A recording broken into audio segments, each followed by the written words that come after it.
में sugar content होता है, सोडियम कंटेंट होता है। ये चीज़ें आपके हाई ब्लड प्रेशर को, आपके कोलेस्ट्रॉल लेवल को, क्योंकि फैट होती है।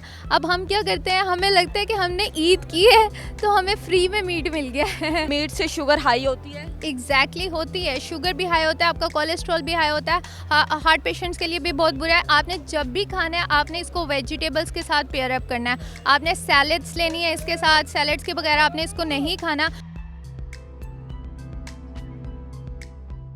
आज आप हमें लिबर्टी में मिल गए तो सोचा कि हम लोग जो है लोगों में अवेयरनेस दे दें कि जो शुगर के पेशेंट या बीपी या हार्ट पेशेंट होते हैं वो मीट किस तरह यूज़ कर सकते हैं। नहीं, सबसे पहले तो अगर आप एक नॉर्मल पर्सन की भी बात करेंगे ना सॉरी, तो उसमें भी ना आपको ज़्यादा कंज्यूम करना ही नहीं चाहिए, क्योंकि आप अपनी नॉर्मल रूटीन में डेली लाइफ में आप इतना कंज्यूम ही नहीं कर रहे हैं। और सडनली आपके स्टमक में आप एक चीज़ जो कि डाइजेशन में बहुत ज़्यादा टाइम लेती है, तो आप भी एकदम इतना ज़्यादा उसको इनपुट देंगे तो वो आउटपुट उससे क्या निकलता है, फिर हम कहते हैं कि इंडाइजेशन हो गई है, हमें गैस्ट्रो हो गया है या हमें डायरिया हो गया है। तो ये वाले सारे केसेस होते हैं जिसमें वो कहते हैं पता नहीं कुछ समझ नहीं आया, मीट ही खाया था। और जहाँ तक बात है कि हमारे पास आ जाते हैं शुगर पेशेंट जो डायबिटिक होते हैं, और सेकेंडली हाई ब्लड प्रेशर के, हार्ट पेशेंट जितने भी हैं उनको तो बहुत ज़्यादा केयरफुल रहना चाहिए इस चीज़ को लेके। इंडाइजेशन तो एक बहुत सेपरेट चीज़ है, बट अगर आप डायबिटिक हैं तो इसमें शुगर कंटेंट होता है, सोडियम कंटेंट होता है। ये चीज़ें आपके हाई ब्लड प्रेशर को, आपके कोलेस्ट्रॉल लेवल को, क्योंकि फैट होती है।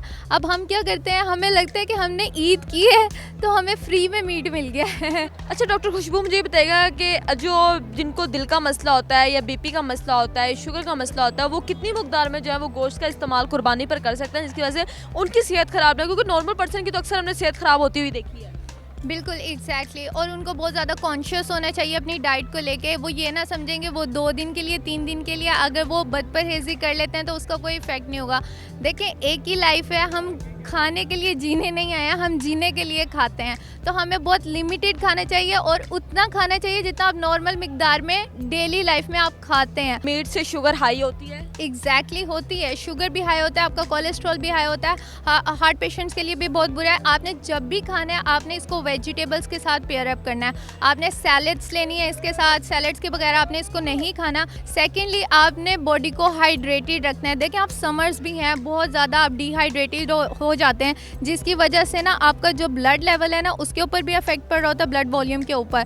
तो वो ओवरऑल ना आपने इसके जो कंटेंट्स हैं उसके हिसाब से चलना है कि आपने ज़्यादा से ज़्यादा वाटर इनटेक रखनी है। जब हम बात करते हैं ना चिकन की, तो चिकन आपको उतना इफेक्ट नहीं करता, क्योंकि देखिए अगर एक हार्ट पेशेंट है ना, वो उसको कोलेस्ट्रॉल सबसे ज़्यादा इफेक्ट करेगा, उसको फैट कंटेंट कम रखना चाहिए। वो आपको चिकन में फैट कंटेंट उतना नहीं मिलेगा।